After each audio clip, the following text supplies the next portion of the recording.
রবিন, তুমি কোথায় আছো? সে কখন বেরিয়েছো? একটা কল অব্দি করনি। কি হয়েছে? ঠিক আছো তুমি? নীল কানে নিয়ে কোনো কথা বলে না। আমান খান ভেবেছে রবিন ফোন রিসিভ করেছে। সে পাশের ব্যক্তিকে চুপ থাকতে দেখে আবার বলে, কি হয়েছে? কথা বলছো না কেন? তুমি ঠিক আছো তো? এবার নীল নিজের নীরবতা ভেঙে বলে, হ্যাঁ, এখনো ঠিক আছে। এই তো মনে হয় ঘুমাচ্ছে।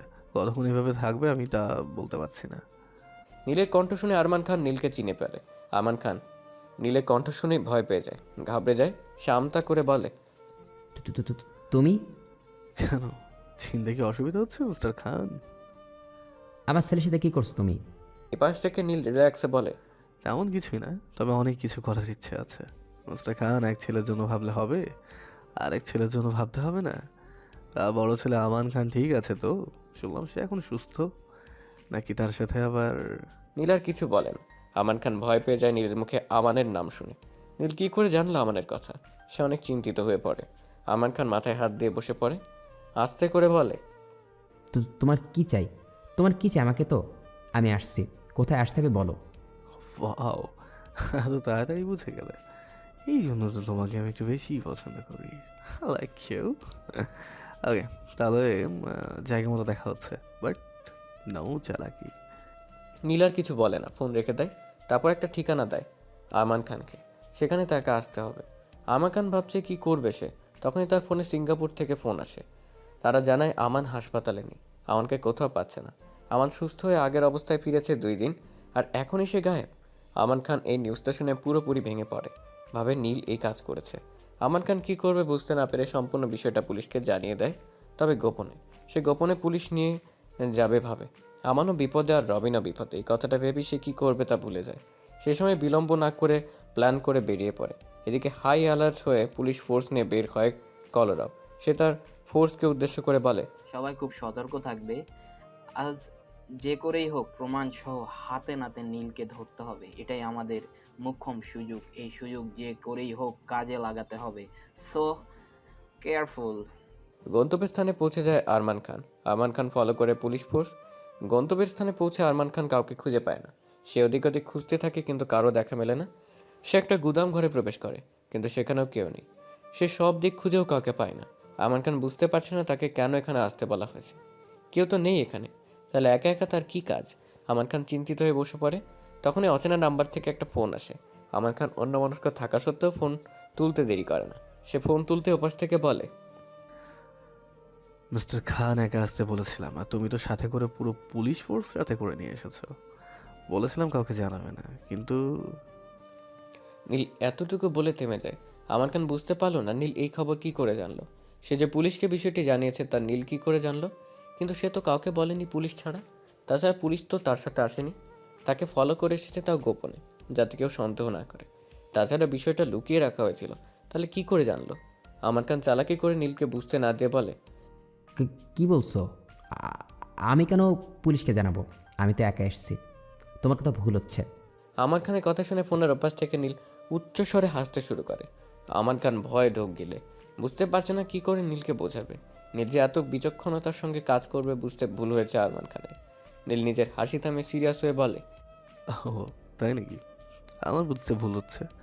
ওকে, আমার বুঝতে ভুল হয়েছে, বাট তোমায় ফলো করছেন কেন পুলিশ কমিশনার মিস্টার কলরব? তোকে ফলো করা তার কোন ধরনের ডিউটি? হ্যাঁ, সে নিশ্চয়ই এমনি এমনি তোকে ফলো করবে না। হ্যাঁ, আমার মনে হয় সে তার চাকরি থেকে ইস্তফা নিয়েছে, তাই না? তোমার সাথে রসিকতা করতে এখন তোমাকে ফলো করে এখানে অব্দি এসেছে, তাও পুরো পুলিশ ফোর্স সাথে করে নিয়ে। হুম, বিষয়টা ইন্টারেস্টিং, ভেরি ইন্টারেস্টিং। নীল কথা শুনে আরমান খান অবাকও আবার ভয়ও পায়। নীল কী করে সব জানলো সে জানে না, তবে এতটুকু বুঝতে অসুবিধা হচ্ছে না যে কেউ নীলকে ইনফর্ম করে সব কিছু বলেছে। সে ওদিক ওদিক খুঁজে দেখে কেউ আছে কিনা। তাকে ভাবে তাকাতাকি করতে দেখে নীল বলে, এখানে ওখানে কাকে খুঁজছো মিস্টার খান? আমি তো তোমার ধরা ছোঁয়ার বাইরে। আমি সেই তুফান যাকে আজ অব্দি কেউ ধরতে পারেনি। তুমি কি করে পারবে? অযথা এত কষ্ট করার দরকার হবে না, সময় হলে সামনে চলে আসবো। কিন্তু তুমি এবার বলো, তোমার ভুলের জন্য আমি কি করতে পারি? না না না না, আমার ভুল হয়ে গেছে। তুমি আমায় ক্ষমা করে দাও। তুমি এমন কিছু করবে না, প্লিজ। আমান খানের কথা শুনে বরাবরের মতো নীল হেসে চলেছে। নীল হাসি থামিয়ে বলে, ক্ষমা? কেন, কিসের জন্য ক্ষমা বলতে পারো? ওকে, তোমাকে লাস্ট একটা সুযোগ দিচ্ছি, এবার অন্তত চালাকি করার চেষ্টা করবে না আশা করি। নীলের কথা শুনে আরমান খান সময় না নিয়েই বলে, আমাকে কি করতে হবে? Good question.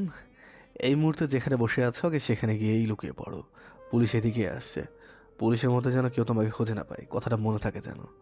আরমান খান উঠে লুকানোর জন্য এদিক ওদিক জায়গা খুঁজতে থাকে। নীল এতক্ষণ আরমান খানকে সিসি ক্যামেরায় নজর রাখছিল। আরমান খানকে ভাবে জায়গা খুঁজতে দেখে নীল বলে, তোমার পিছনের রুমে দরজা খুলে ওখানে চলে আসো, তারপর ওখান থেকে পিছনের দরজা দিয়ে তাড়াতাড়ি বেরিয়ে আসছো গোদাম থেকে। বেরিয়ে এসে একটু সামনের দিকে এগিয়ে দেখবে তোমার হাতের ডান দিকে একটা ট্যাক্সি, কোনো কথা না বলে উঠে পড়বে। নীলের কথা মতো আরমান খান পেছনের রুমে এসে লুকায়। পুলিশ এদিক ওদিক খুঁজতে নিলে সুযোগ বুঝে পেয়েছেন, দরজা দিয়ে আরমান খান গুদাম থেকে বের হয়। তারপর সামনের দিকে এগিয়ে দেখে নীলের কথা মতো হাতের ডানে একটা গাড়ি। নীলের কথা মতো আরমান খান গাড়িতে উঠে বলে, হ্যাঁ, গাড়িতে এসে বসেছি। নীল আর কিছু বলে না। গাড়িতে একজন ড্রাইভার ছিল। আরমান খান এসে বসতেই সে গাড়ি ড্রাইভ করে পুলিশের চোখ ফাঁকি দিয়ে চলে আসে। এদিকে পুলিশ পুরো গুদামঘর তন্ন তন্ন করে খুঁজেও কাউকে পায় না। এমনকি আরমান খান যে এসেছিল তারও কোনো চিহ্ন অবধি পায় না। কলরব এভাবে আর এক দফা হেরে গিয়ে ভীষণ রকম রেগে বলে। এর মধ্যে একজন পুলিশ অফিসার এসে বলে, স্যার, গুদামের পেছনে একটা দরজা আছে, আর ওইখানেই রাস্তাও আছে। কলরব আর দেরি না করে সেখানে যায়। তারপর দেখে হ্যাঁ, একটা রাস্তা রয়েছে। সে এদিক ওদিক খুঁজে বলে। কলরবের পাশ থেকে ইমন বলে, স্যার, আমার মনে হয় এখান দিয়ে আরমানকে নিয়ে যাওয়া হয়েছে। কলরব ইমনের দিকে ভ্রু কুঁচকে তাকায়। ইমন ভাবে তার কথাটা কলরবের ভালো লাগেনি, তাই সে অনুশোচনা করে বলে, সরি স্যার, আসলে আমি এমনি বলেছিলাম। কলরব একটু এগিয়ে সামনে তাকিয়ে দেখে বলে, নীল অপেক্ষা করছে আরমান খানের আসার। এর মধ্যে সিঙ্গাপুর থেকে নীলের লোকের ফোন আসে। নীল সাথে সাথে ফোন রিসিভ করে বলে, কি খবর তোমাদের? তোমাদের যে কাজ দিয়েছিলাম তা করতে পেরেছো? নীলের কথা শুনে ওপাশের ব্যক্তির মুখ থেকে ভয়ে কথা বের হয় না, চুপ করে থাকে। চুপ থাকতে দেখে নীল বলে, চুপ করে আছো কেন? সব ঠিক আছে তো? নীলের কথা শুনে এবার আস্তে আস্তে জবাব দেয়। লোকটির মুখে এমন কথা শুনে নীল রেগে যায়, সাথে অবাক হয়। দুটির মাত্রাই অনেক। হোয়াট? তুমি সব জেনে ঠিক বলছো তো? নীল এবার শয়তানি হাসি আসে, তারপর বলে, ওকে, তাহলে ঠিক আছে। গাড়িটা এসে একটা পুরনো গুদামের সামনে এসে থামে। ড্রাইভার ইশারায় আমান খানকে নেমে যেতে বলে। আমান খান গাড়ি থেকে নেমে গুদাম ঘরের দিকে তাকিয়ে থাকে। গুদামটা চেনা চেনা লাগছে, কিন্তু চাপের ভেতর থেকে কিছু মনে করতে পারছে না। ড্রাইভার আরমান খানকে ইশারা করে ভেতরে যেতে বলে। আমান খান এক পা দুপা করে ভেতরে প্রবেশ করে। ভেতরে প্রবেশ করতেই গুদামের দরজা বাহির থেকে তালা মেরে দেয় ড্রাইভার। আমান খান আস্তে আস্তে এগিয়ে গিয়ে দেখে কেউ একজন সামনের দিকে তাকিয়ে চেয়ারে পায়ের ওপর পা রেখে বসে আছে। আমান খান এগিয়ে যায় আস্তে আস্তে। সে লোকটিকে ঠিকমতো দেখতে পাচ্ছে না, কেননা লোকটা ঠিক তার উল্টো দিকে ঘুরে বসে আছে। আমানের পায়ের শব্দ পেয়ে লোকটি হাত উঁচু করে বলে, ওয়েলকাম, ওয়েলকাম, ওয়েলকাম মিস্টার খান। লোকটির ভয়েস শুনে বুঝে যায় লোকটি নীল। নীল চেয়ার নিয়ে আরমান খানের দিকে ঘুরে বসে। আমান খান নীলকে দেখে দাঁড়িয়ে যায়। নীল হাসি দিয়ে বলে, আসতে কোনো অসুবিধা হয়নি তো মিস্টার খান? আমান খান নীলের কথার উত্তর না দিয়ে নীলের দিকে আরও প্রশ্ন ছুড়ে দেয়। আমার ছেলে কই? নীল বসা থেকে উঠে দাঁড়ায়। তারপর আরমান খানের কাছে এগিয়ে এসে বলে, আরে এত তাড়া কিসের? সবেমাত্র আসলে, আগে তো বসে গল্প করি, তারপরে সব কথা হবে। আমান খান নীলের দিকে তাকিয়ে রাগী কণ্ঠে বলে। আমি এখানে গল্প করতে আসছিনি, আমার ছেলেকে নিতে এসেছি। আমার ছেলে কই? নীল আরমান খানের দিকে তাকিয়ে হাতের ইশারা করে রবিনকে দেখায়। রবিনের হাত পা বেঁধে ঝুলিয়ে রাখা হয়েছে উপরে।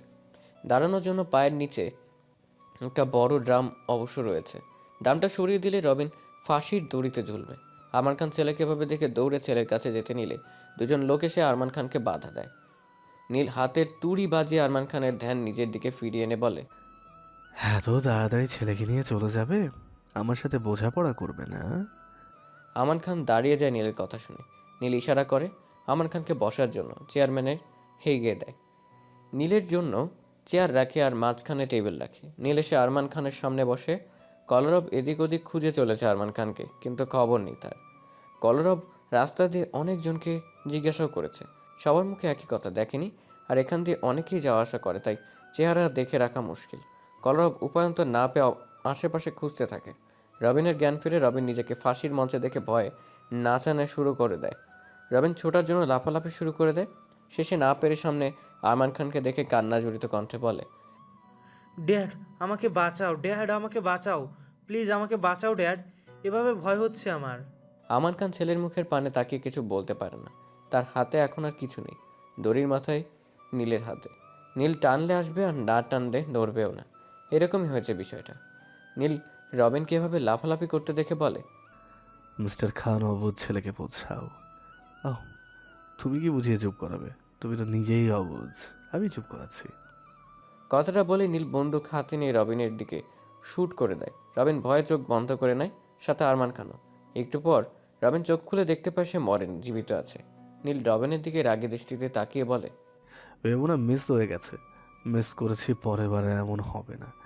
একটা আওয়াজ করলে সেকেন্ড টাইম মিস হবে না। রবিন ভয়ে চুপ করে দেয়। নীল আরমান খানের দিকে তাকিয়ে হাসে। আমান খান চুপ করেই থাকে। সারাদিন নীলের খোঁজ পায় না আয়রা। ফোন ধরছে না দেখে আয়রা নীলের সাথে দেখা করতে নীলের বাসায় আসে। বাড়ির সামনে এসে দেখে বাসার মেইন দরজা খুলে রাখা। আয়রা যতদূর জানে কখনো এই বাসার মেইন দরজা এভাবে খোলা থাকে না। আর তার থেকে বড় কথা, আয়রা আগে কখনো এভাবে দরজা খুলে রাখতে দেখেওনি। আয়রা যতবার এসেছে তাকে নক করে ঢুকতে হয়েছে। আয়রা 7-5 ভেবে ভেতরে প্রবেশ করে। ভেতরে প্রবেশ করে আয়রা আরও অবাক হয়ে যায়। ভেতরে সব জিনিসপত্র কেমন অগোছালো, এদিক সেদিক ছড়িয়ে ছিটিয়ে আছে। দেখে মনে হচ্ছে কেউ ফেলে রেখেছে। আয়রার মনে এসব দেখে সংশয় জাগে। জুই এরকম অগোছালো মেয়ে না, সে সব সময় সব জিনিসপত্র গুছিয়ে রাখে। আর এভাবে অগোছালো কেন থাকবে আয়রা বুঝতে পারছে না। আয়রা 1 পা 2 পা করে এগিয়ে যায় সামনের দিকে, এদিক ওদিক দেখতে থাকে। তখনই আয়রার কানে ভেসে আসে একটা ডাক। মিষ্টি আন্টি। আয়রার আর বুঝতে বাকি থাকে না, আশা তাকে ডেকেছে। একমাত্র আশা তাকে মিষ্টি আন্টি বলে ডাকে, কিন্তু আশা কই? আশাকে তো দেখছি না। আর আজ ডাকটা অন্যরকম শোনাচ্ছে, মনে হচ্ছে কেউ গলা চেপে ধরে আছে। আয়রা ঠিক অনুমান করতে পারে না ডাকটা কোন দিক থেকে এসেছে। আয়রা এদিক ওদিক তাকাতাকি করে খোঁজে আশাকে, বুঝতে পারছে না আজ সব কিছু এমন অদ্ভুত লাগছে কেন। আয়রার মনে ভয় বিরাজ করে। কি হয়েছে, সবাই ঠিক আছে তো? এসব ভেবে আয়রা জুই আর আশাকে ডাকে, কিন্তু আপু, আশা মামুনি, কই তুমি? আর এইসব জিনিসপত্র এভাবে ছড়িয়ে ছিটিয়ে আছে কেন? আয়রার ডাকে সাড়া কেউ দেয় না। আয়রা এবার একটু বেশিই ঘাবড়ে যায়। আয়রা আস্তে আস্তে সিঁড়ির দিকে যেতে নিলে তখন আয়রার চোখ যায় সামনের রুমের দিকে, যেখানে দরজাটা হালকা চাপানো। দরজা চাপানো হলেও ভেতর থেকে দুজন ব্যক্তির ছায়া স্পষ্ট বোঝা যাচ্ছে। ছায়া এমন দৃশ্য প্রতিফলিত হয় যে দেখে মনে হচ্ছে কেউ একজন ছোট কারো মুখ চেপে রেখেছে হাত দিয়ে। এই ছায়া দেখে আয়রার মনে ভয় এবং কৌতূহল জাগে, সাথে আয়রার মনে সংশয় জাগে। আয়রা শব্দ করে বলে, ওখানে কে আছে? ওখানে কে? বেরিয়ে আসো। কে ওখানে? বেরিয়ে আসো। আয়রা ডাকলেও কেউ সাড়া দেয় না। ছায়াটা এখনও সেভাবেই আছে। আয়রা আস্তে আস্তে সামনের দিকে পা টিপে টিপে এগিয়ে যায়, যদিও মনের ভেতর ভয় জড়ো হয়ে আছে। আয়রা আরও এগিয়ে যায়, এগোতে এগোতে একদম দরজার কাছে গিয়ে যায়। আস্তে আস্তে হাত বাড়িয়ে দরজায় হাত বাড়ায়। দরজাটা হালকা করে ধাক্কা দিতে কেউ একজন পেছন থেকে আয়রার মাথায় আঘাত করে। সাথে সাথে মাথায় হাত দিয়ে আয়রা মাটিতে লুটিয়ে পড়ে। আয়রা মাটিতে পড়ে, মাথায় হাত দিয়ে ওঠার চেষ্টা করলে আয়রাকে আবার আঘাত করে। আয়রার নাক মুখ দিয়ে রক্ত বের হয়ে আসে। আয়রার সামনে দিয়ে কয়েকজন লোক জুই আর আশাকে টানতে টানতে জোর করে নিয়েছে। আয়রা আস্তে আস্তে উঠে লোকগুলোর সামনে গিয়ে বাধা দেওয়ার চেষ্টা করে, আয়রাকে ধাক্কা দিয়ে ফেলে দেয়। আয়রা অনেক চেষ্টা করে আটকানো, কিন্তু পারে না। আয়রা পড়ে গিয়ে একজনের পা টেনে ধরা, ঝাড়তে দিয়ে পা ছাড়িয়ে নেয়। আয়রা উঠতে নিলে আয়রার মাথায় আবার আঘাত করে। আয়রার সাথে সাথে মাটিতে লুটিয়ে পড়ে, আস্তে আস্তে চোখ বন্ধ করে নেয়। আয়রা ওখানেই জ্ঞান হারায়। আর লোকগুলো জুয়ের আশাকে জোর করে তুলে নিয়ে চলে যায়। জুই অনেক চেষ্টা করেছিল ছুটে আয়রার কাছে আসতে, কিন্তু পারেনি। আশা মিষ্টি আন্টি বলে বলে কান্না করে। নীল বাসায় ফিরে আসে, আসতে একটু দেরি হয়ে যায়। বাসায় এসে গাড়ি পার্ক করে বাড়ির সামনে আসে। দরজার সামনে দাঁড়িয়ে বেল বাজায়। কয়েকবার বাজানোর পরেও কেউ দরজা খোলে না। নীল ডাকলেও শোনে না। নীল দরজায় হালকা ধাক্কা দিতেই দরজা খুলে যায়। দরজা খোলাই ছিল, কোনো রকম চাপিয়ে রেখে গিয়েছিল। নীল ভাবে ভুল করে দরজা খুলে রেখেছে। নীল দরজা বন্ধ করতে করতে বলে, আপু তোকে কতবার বলেছি দরজা খুলে রাখবি না, সব সময় দরজাটা লক করে রাখবি। নীল কোনো রেসপন্স আসে না। দরজা লক করে নীল এগোতে এগোতে বলে, কই সবাই? কে জানে আবার কি প্ল্যান করছে, গিয়ে দেখি। নীল এগিয়ে গিয়ে দেখে বাসার জিনিসপত্র সব ছড়িয়ে ছিটিয়ে রাখা। নীল অবাক হয়, কেননা কখনো এভাবে ছড়িয়ে ছিটিয়ে থাকে না কোনো জিনিস। নীল কয়েকটা জিনিস তুলে আর জায়গা মতো রাখে। তারপর এগিয়ে আবার আরেকটা তুলতে যাবে, তখন নীল খেয়াল করে ফ্লোরে রক্তের দাগ। নীল এগিয়ে গিয়ে দেখে হ্যাঁ, রক্ত জমে আছে। নীল এদিক ওদিক ফিরে তাকিয়ে দেখে আয়রা ফ্লোরে পড়ে আছে রক্তাক্ত অবস্থায়। নীল তাড়াতাড়ি দৌড়ে আয়রার কাছে যায়, গিয়ে দেখে আয়রার মাথা থেকে রক্ত বের হচ্ছে। নীল চটপট আয়রার মাথাটা কোলে নিয়ে আয়রাকে ডাকে, কিন্তু আয়রা, এই আয়রা, ও কি হয়েছে? কথা বলো, চোখ খুলে দেখো আমি এসেছি। কে করেছে তোমার এই হাল? আয়রা, কথা বলো, এই আয়রা। আয়রার কাছ থেকে কোনো সাড়া নেই। বাসার কারো উপস্থিতি টের না পেয়ে নীলের মন কু ডাকে। নীল আয়রাকে রেখে তাড়াতাড়ি জুই আর আশাকে খুঁজতে ব্যতিব্যস্ত হয়। উপরে নিচে পুরো বাড়ি ফিরে কাউকে না পেয়ে নীল টেনশনে পড়ে যায়। নীল তাড়াতাড়ি আবার আয়রার কাছে আসে। আয়রার কাছে এসে দ্রুত আয়রাকে কোলে তুলে নিয়ে বেরিয়ে আসে বাইরে থেকে। গাড়ি বের করে আয়রাকে আস্তে করে শুয়ে দিয়ে দ্রুত ড্রাইভ করে, কাউকে ফোন করে কিছু বলে, তারপর দ্রুত ড্রাইভ করে আয়রাকে নিয়ে হাসপাতালে চলে আসে। হাসপাতালে আয়রার চিকিৎসা চলছে। নীল আয়রার হাত শক্ত করে ধরে আয়রার পাশে বসে আছে। ডাক্তার তাকে বললেও সে বের হয়নি। ডক্টর আয়রার চিকিৎসা সম্পূর্ণরূপে করে বলে, আপনি কোনো চিন্তা করবেন না মিস্টার নীল, পেশেন্ট এখন ঠিক আছে। রক্তক্ষরণ বেশি হওয়ার কারণে পুরোপুরি সুস্থ হতে একটু সময় লাগবে। এই বলে ডক্টর বেরিয়ে যায়। নীল আয়রার হাত মুখের কাছে এনে আয়রার হাতে চুমু খায়, তারপর আয়রার কপালে চুমু খেয়ে বলে, আমার জন্য আজ তোমার এই অবস্থা। যারা তোমার এই অবস্থার জন্য দায়ী তাদের একটাকেও আমি ছাড়বো না, জ্যান্ত মাটিতে পুঁতে দেব। আমাকে জানতে হবে কি ঘটেছিল। আপু আর আশা কই? আয়রার জ্ঞান ফেরা অবধি নীল একভাবে আয়রার হাত ধরে আয়রার পাশে বসে থাকে। আয়রার জ্ঞান ফিরে নীলকে এভাবে কাছে পেয়ে আয়রার মনটা খুশিতে ভরে ওঠে। আয়রা নীলের দিকে টিপ টিপ থাকে। আয়রাকে এভাবে তাকিয়ে থাকতে দেখে নীল বলে, কি হয়েছিল তখন? কে করেছিল তোমার এই অবস্থা? আশা আর আপু কই? আয়রা উঠে বসতে নেই নীল আয়রাকে ধরে বসিয়ে দেয়। তখন কি ঘটেছিল তা মনে করার চেষ্টা করে বলে, আমি আপনার সাথে দেখা করতে আপনাদের বাসায় আসি, এসে দেখি দরজা খোলা আর ভেতরে সব জিনিসপত্র ছড়িয়ে ছিটিয়ে আছে। আপুকে আশাকে ডাকলে তারা সাড়া দেয় না।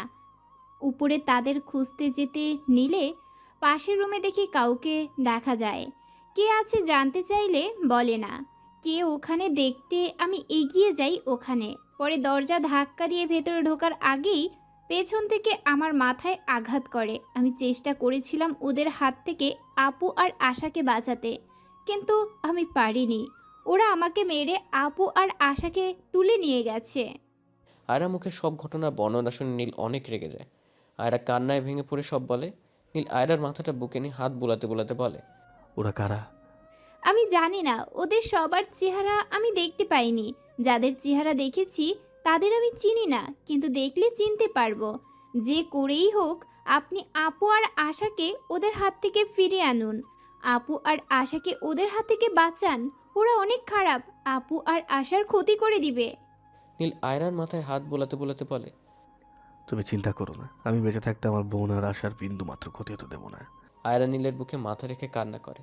নীল আয়রাকে ভালোবেসে বুকে আগলে রাখে। নীল হন্য হয়ে খুঁজে চলেছে জুই আর আশাকে, কিন্তু তাদের খোঁজ কোথাও মিলছে না।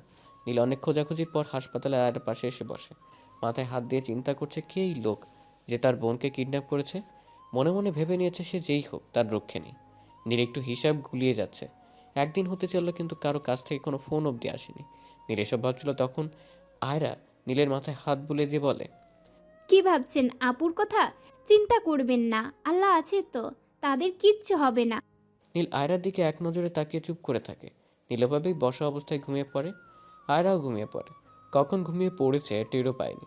ফোনের কলার টোনে নীলের ঘুম ভাঙে। নীল চোখ মেলে তাকিয়ে দেখে ভোর হয়ে গিয়েছে। নীল ফোনের দিকে নজর দিয়ে দেখে অচেনা নাম্বার থেকে আবার দ্বিতীয়বার ফোন এসেছে। প্রথমবার মিস হলে এবার মিস হয় না। ফোনের শব্দে আয়রার ঘুমও ভেঙে যায়। নীল ফোন রিসিভ করতে ওপাশ থেকে কেউ একজন বলে, good morning mister Neel Ahmed Chowdhury. Good morning. Neel লোকটিকে চিনতে পারলো না, কিন্তু অবাক হলো তার বলা কথার ধরন দেখে। কেউ এভাবে নীলের সাথে কথা বলে না। লোকটি আবার ওপাশ থেকে বলে, ঘুম নিশ্চয়ই ভালো হয়েছে মিস্টার চৌধুরী। কে বলছেন? লোকটির কথা বলার ধরন নীলের পছন্দ হয় না, তাই রাগী কণ্ঠে প্রশ্ন করে। লোকটি নীলের রাগ বুঝতে পেরে হালকা হেসে বলে, এত রেগে যাচ্ছেন কেন মিস্টার? নীল লোকটির কথা শুনে এবার সত্যি রেগে যায়। যা বলার বলবে তা না করে সকাল সকাল মুড খারাপ করছে। কি চাই? নীলের প্রশ্ন শুনে লোকটি আবার হাসে, তারপর বলে, চাই তো কত কিছু, বাট শব্দ দেওয়া পসিবল নয়। রাগ করে নীল ফোন কেটে দেয়, কেননা নীল তার বোনের চিন্তায় আছে।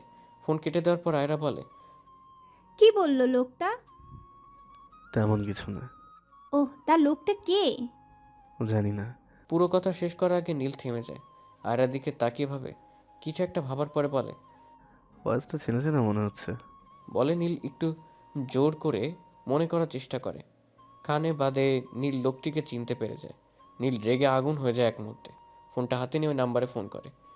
নীল ফোন কেটে দিয়ে কিছু একটা ভেবে আবার ওই একই নাম্বারে ফোন করে। একবার রিং হতে ওপাশ থেকে কেউ ফোনটা রিসিভ করে। মনে হচ্ছে সে নীলের এই কলের অপেক্ষায় ছিল, আর ফোনটাতেই রিসিভ করেছে। নীল ফোনটা নিয়ে বলে, আমান? নীলের ভয়েস শুনতে পেয়ে ওপাশের লোকটা হাসতে শুরু করে। সে অট্ট হাসিতে ভেঙে পড়ে, আর এই হাসি নীলের রাগকে আরও 10 গুণ বাড়িয়ে তোলে। নীল রাগে নিজের হাতের তালু শক্ত করে চেপে ধরে। যদি কাছে পেত ওই লোকটাকে এতক্ষণে হাসি বের করে দিত। লোকটা হাসি থামে সিরিয়াস মুডে বলে, ঠিক চিনতে পেরেছ। আমি জানতাম তুমি দ্বিতীয়বার আমাকে আবার ফোন করবে। আমি তোমার অপেক্ষায় ছিলাম এতক্ষণ। আমি জানতাম তুমি আমাকে চিনতে ভুল করবে না। নীল আহমেদ চৌধুরী, ও সরি। সাইকো নীল আমাকে যে চিনবে না তার তো কোনো কারণ নেই। হ্যাঁ, ওই লোকটা আমান খান, আমান খানের বড় ছেলে। আর আমান খান নীলের বোন আর আশাকে কিডন্যাপ করেছে। আমানের কথা শেষ হতে নীল নিজের রাগ কন্ট্রোল করে বলে, একদম ঠিক। নীল আমানকে চিনতে ভুল করতে পারে না।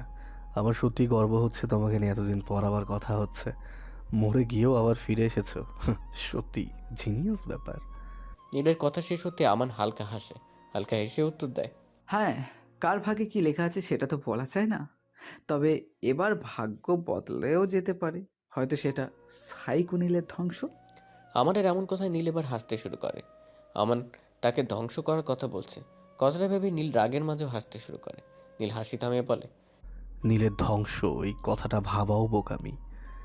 নীলের ধ্বংস তো শুধুমাত্র নীল করতে পারে। সেটা তো সময় বলে দেবে আমার কি সেটা তো সময় বলে দেবে আমান কি পারে আর কি পারে না। আপাতত তোমাকে একটা নিউজ দিতে চাই। একটা ভিডিও কনভার্ট গিয়েছে, ওটা চেক করে দেখো, সব বুঝে যাবে। নীলের হোয়াটসঅ্যাপ নাম্বারে একটা ভিডিও আসে। ভিডিও অন করে যেখানে দেখা যায় জুয়ার আশাকে আটকে রাখা হয়েছে। ভিডিওটা দেখে নীল আরও রেগে যায়। আয়রা পাশ থেকে নীলের হাত ধরে বসে নীলের রাগ কন্ট্রোল করার চেষ্টা করে। ভিডিওটা দেখা শেষে আমান বলে, ভিডিওটা কেমন লেগেছে? ভিডিওটা নিশ্চয়ই ফেক নয়। আমানের কথা শুনে নীল দাঁতে দাঁত চেপে বলে, ওদের গায়ে যদি একটা আঙুলে টোকা পড়েছে তো তোর হাত আমি কেটে নেব।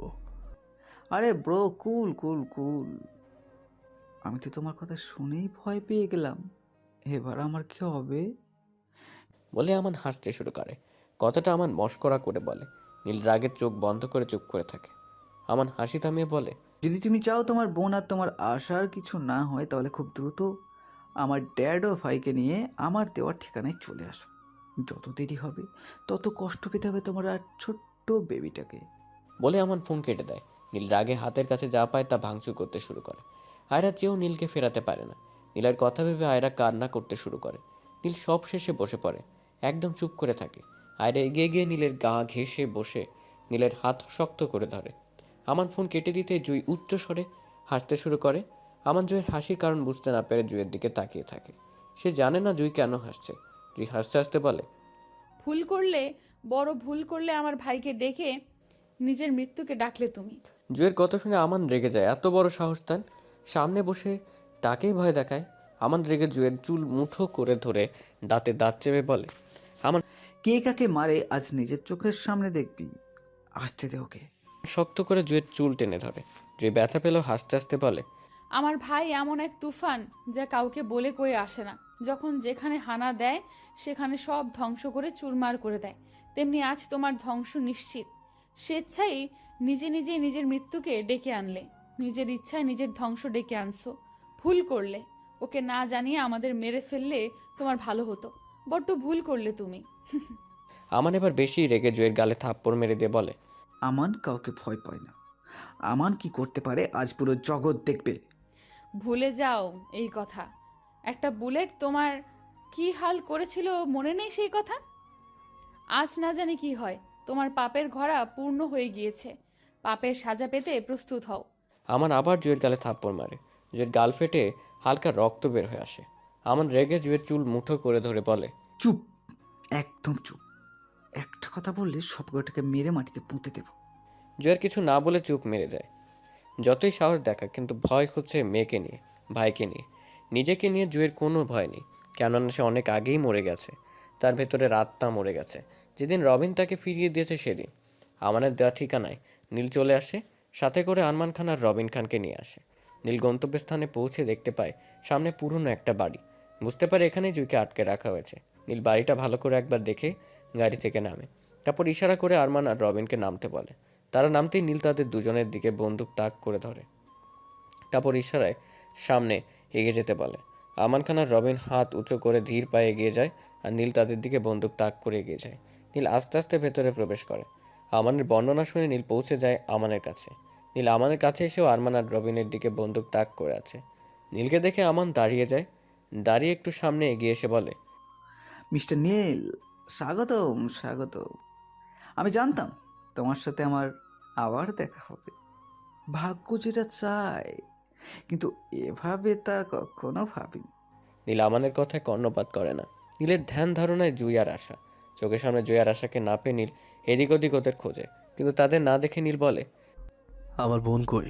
নীলের কথা শুনে আমান ইশারা করে নিজের লোককে। একজন ভেতর থেকে নীলের বোন আর আশাকে টানতে টানতে নিয়ে এসে হাজির করে। ওদের দেখেই নীলের মনের মধ্যে ঝড় উঠে যায়। দৌড়ে ছুটে যেতে ইচ্ছে করে আশার কাছে, কিন্তু পরিস্থিতি সেটা নয়। আশা নীলকে এক নজর দেখেই কান্না করে দেয় ভয়ে। আশা কান্নাজড়িত কণ্ঠে বলে, মামাই, মামি তুমি এসেছো? এই আঙ্কেলরা খুব পচা, আমাকে বকেছে, মেরেছেও। দেখো না আমাকে কিভাবে আটকে রেখেছে। আশার কথা শুনে নীলের চোখের কোণে জল চলে আসে। নীল নিজেকে যতটা ভালোবাসে তার 10 গুণ বেশি ভালোবাসে আশাকে, আর সেই আশা কান্না করছে। নীল কোনো রকমে নিজেকে শক্ত রাখে, ভেঙে পড়লে চলবে না তাকে। নীল আমানের দিকে তাকিয়ে বলে, তোমার কথা মতো কাজ করেছি, আমার বোনদের ছেড়ে দাও। আমান নীলের কথা শুনে হাতের মাঝে অস্ত্র ঘোরাতে ঘোরাতে বলে, ওইটা আমার ড্যাড আর ভাইকে আগে ফিরিয়ে দাও, তারপর দিচ্ছি। আমি ওদের ছেড়ে দিলে তুমি যে আমার বোনদের ছেড়ে দেবে তার কি গ্যারান্টি? নীলের প্রশ্ন শুনে আমান একটু ভেবে বলে, ওকে ফাইন, এক এক করে পাঠাচ্ছি। আমি একজনকে পাঠাবো, তুমি একজনকে পাঠাবে। ওকে ডান। আমানের ডিলে নীল রাজি হয়। যত তাড়াতাড়ি সম্ভব নীল তার বোনদের সেভ করতে চায়। আমান জুইকে পাঠায় আর নীল রবিনকে পাঠায়। দুজন দুজনের মতো করে যার যার কাছে ফিরে আসে। তারপর আবার একইভাবে আমান আশাকে পাঠায়, আর না আরমান খানকে। আশা মাঝপথে চলে আসতে আমান চালাকি করে আমানকে ইশারা করে। আমান খান ছেলের কথা মতো চালাকি করে আশাকে নিয়ে আমানের কাছে চলে যায়। আমান সাথে সাথে নিজের রূপ বদলে নিয়ে নীলের দিকে বন্দুক তাক করে ধরে বলে, মিস্টার নীল, তুমি কি ভেবেছো এত তাড়াতাড়ি তোমায় ছেড়ে দেব? আমানের পাওয়ার সম্পর্কে তোমার ধারণা নেই। এতদিন আমার অনুপস্থিতিতে যা যা করেছো তার হিসাব তোমাকে গুনতে হবে। প্রতিটা হিসাবের জবাব, কঠিন জবাব তুমি পাবে। সবাইকে মারতে হবে, তোমাকে, তোমার বোন, সবাইকে মরতে হবে।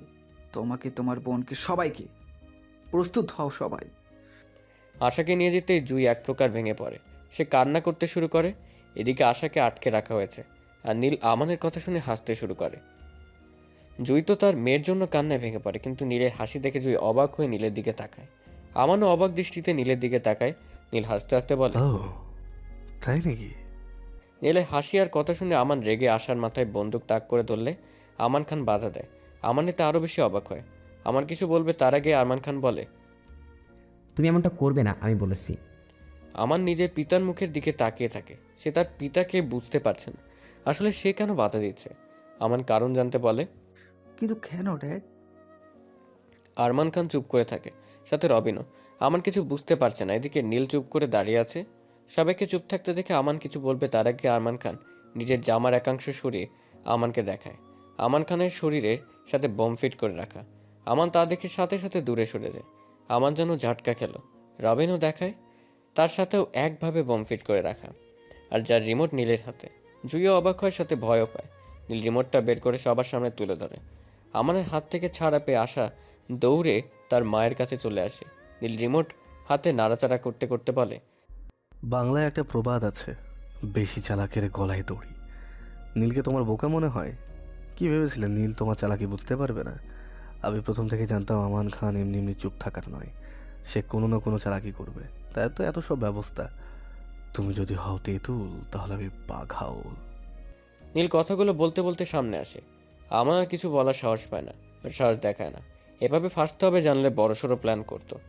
আমার নিজের পরাজয়ের কথা ভেবে একবার রবিনের দিকে তাকায়, আর একবার আরমান খানের দিকে তাকিয়ে ভাবতে থাকে যদি কোনোভাবে কিছু করা সম্ভব হয়। চারদিক থেকে আমাদের সব লোকদের আটকে রাখে নীলের লোকেরা। তারা তাদের বের করে দেয়। চারদিক থেকে আমানদের ঘিরে ধরে। নীল এক পা দুপা করে এগোতে এগোতে আমানের সামনে যায়। আমান নিচের দিকে তাকিয়েছিল। নীল আমানের সামনে আসতেই আমান চালাকি করে বসা থেকে হুট করে উঠেই নীলের মাথায় বন্দুক ধরে। আমাদের এমন কাজে নীল হতবাক হয়ে যায়।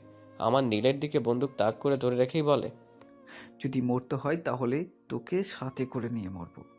আমানের এমন কথা শুনে নীল হাসতে শুরু করে। আমানের বোকামি দেখে নীল নিজের হাসি ধরে রাখতে পারে না। নীল হাসতে হাসতে রিমোটটা চাপ দেওয়ার ভঙ্গিতে বলে, ওকে, তাহলে তাই হোক। তোমার যখন একসাথে মরার এত ইচ্ছা, তাহলে সেটাই হোক। বলেই নীল রিমোটের বাটন প্রেস করতে যায়, অমনি আমান এক লাফে নীলের কাছ থেকে দূরে সরে যায়। ভয়ে হাত থেকে বন্দুকটা মাটিতে পড়ে যায়।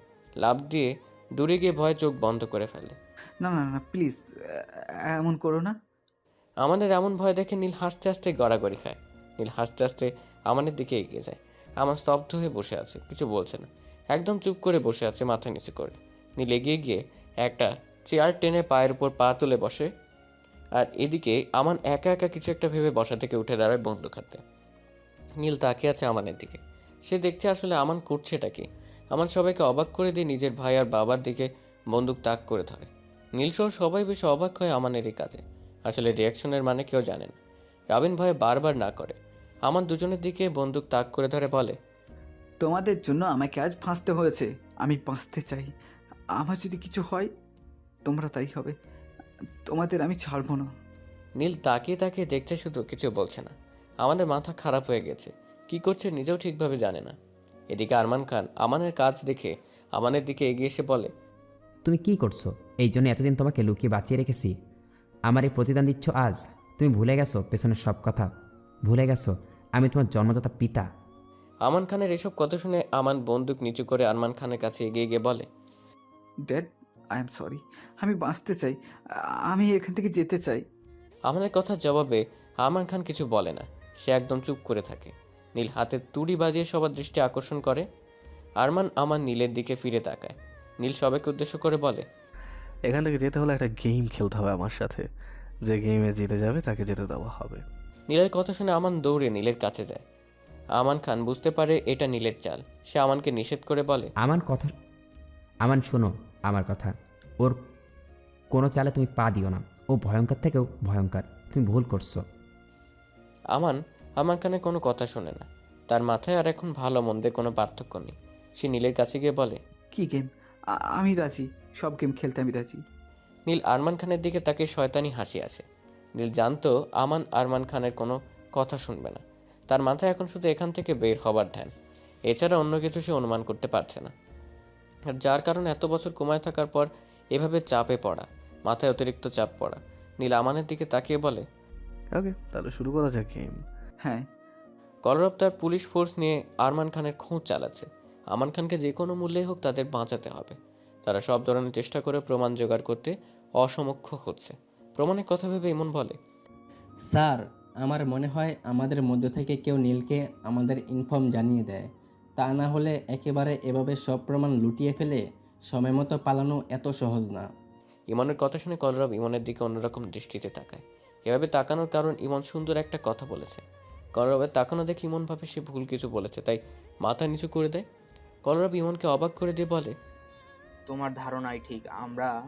আমারও তাই মনে হয়। সত্যি তো, এভাবে সময় মতো তো আর সব প্রমাণ নষ্ট করতে পারলো অত সহজ না।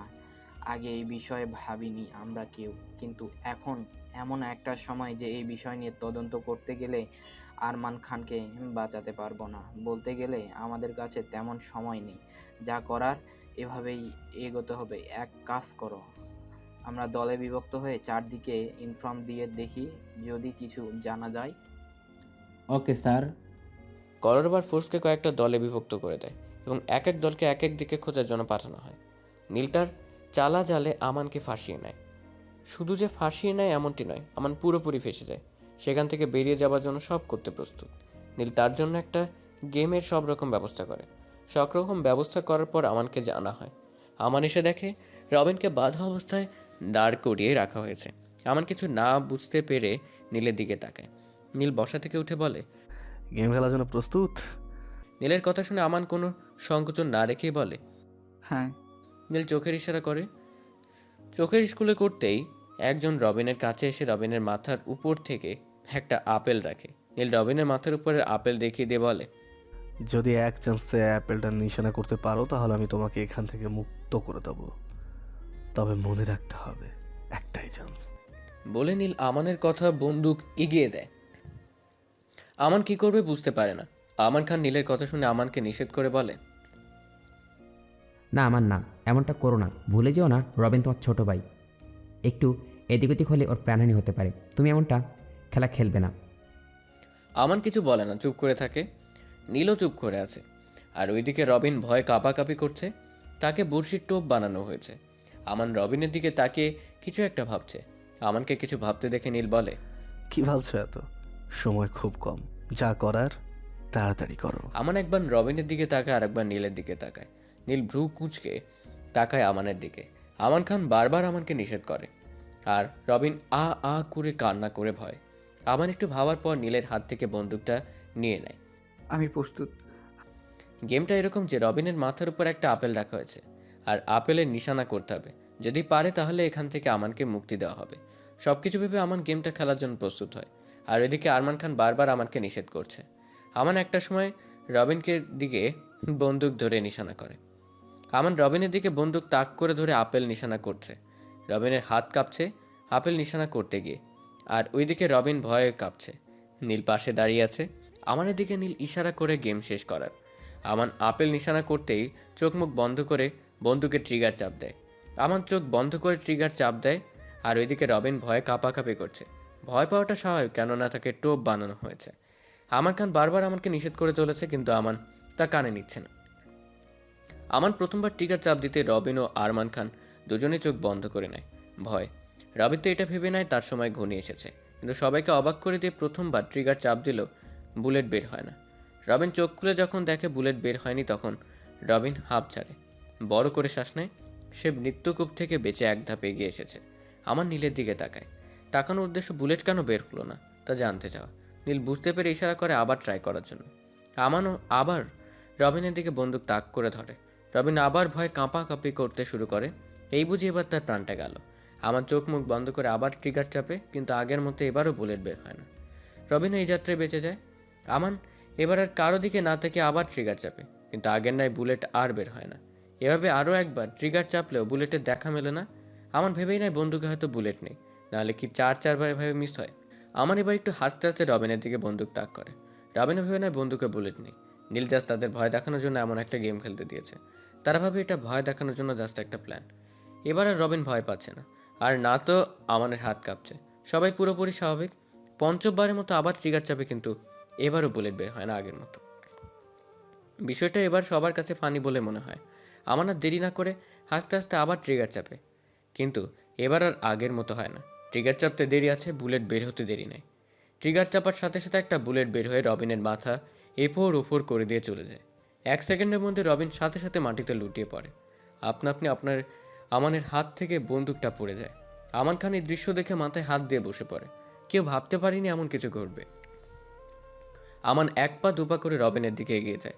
আমার যেন রোবটের মতো পা টিপে হাঁটছে। মনে হচ্ছে সে তার হাঁটার শব্দ কাউকে শোনাতে চায় না। এক পলকের মধ্যে অস্বাভাবিক একটা ঘটনা ঘটে যায়। সবাই নিস্তব্ধ হয়ে যায়। রবিনের চারদিকে রক্তের বন্যা বইছে। রবিনের সমস্ত শরীর রক্তে মাখামাখি অবস্থা। বুলেটটা রবিনের মাথায় এসে লেগেছে। বুলেটটা লাগার সাথে সাথে রবিন নিজের দেহের ভর ছেড়ে মাটিতে লুটিয়ে পড়ে। রবিন নড়াচড়া করছে না, আর না তো কথা বলছে। আমান আস্তে আস্তে রবিনের কাছে এসে রবিনের পাশে বসে রবিনের দিকে তাকায়। রবিন নড়ছেও না, কথাও বলছে না। ক্ষত স্থান দিয়ে রক্তক্ষরণ হচ্ছে। আমান হাতে গিয়ে রবিনকে হালকা ধাক্কা দিয়ে ঘোরায়, কিন্তু রবিনের রেসপন্স নেই। রবিনের এই মর্মান্তিক অবস্থা দেখে আমান আঁতকে ওঠে, লাফ দিয়ে দূরে সরে যায়। বিশ্বাস হচ্ছে না তার, রবিনের সাথে এমনটা ঘটেছে বিশ্বাস হচ্ছে না। আমান খান মুখ বুজে কান্না করছে। সে আর কথা বলতে পারছে না। চোখের সামনে এই দৃশ্য দেখে কথা বলার ভারসাম্য হারিয়ে ফেলেছেন তিনি। কিন্তু তার মতো বদ ছেলেই তার ছোট ছেলের খুনি ভাবতেই তার কষ্ট হচ্ছে বেশি একটু। আমানের ওপর তার প্রচুর রাগ হচ্ছে। তার ছেলে হয়ে এরকম কিছু করবে ভাবতেও পারেনি। আমানকে ছেলে ভাবতে তার ঘৃণা হচ্ছে। নীল আমানের কাছে এগিয়ে যায়, গিয়ে আমানের কাঁধে হাত রাখে। আমান লাফিয়ে ওঠে। নীল রবিনের দেহটা দেখিয়ে দিয়ে বলে, এটা কি করলে আমান খান? নিজের ছোট ভাইকে এভাবে মেরে ফেললে? একটুও ভাবলে না? রবিন তো তোমার ছোট ভাই ছিল, আদরের ভাই ছিল। তাকে তাহলে কেন তাকে তুমি এভাবে খুন করলে? তুমি খুনি, আমান খান খুনি। আমান রবিনের দিকে তাকিয়ে আছে এক ধ্যানে। আওয়াজ করছে না একটু, একদম নিস্তব্ধ হয়ে আছে সে। চোখ থেকে জল গড়িয়ে পড়ছে ছোট ভাইয়ের এই অবস্থা দেখে। এভাবে এক ধ্যানে কিছুক্ষণ তাকিয়ে থাকার পর হঠাৎ করে আমান হাসতে আরম্ভ করে।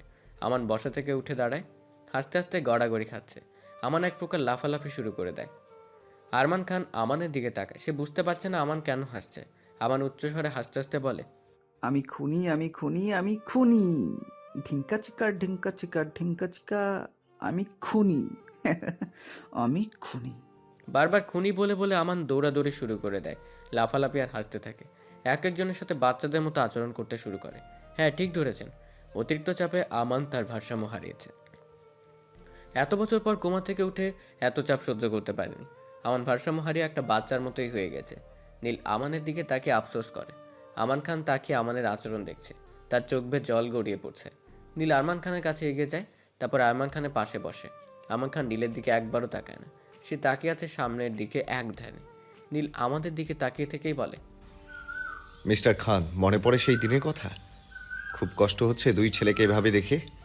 সেদিন আমার ড্যাড আর মমেরও এর থেকে বেশি কষ্ট হয়েছিল। সেদিন তারা চিৎকার করে কান্না করেছিল, বোনের লাশ বুকে চড়িয়ে।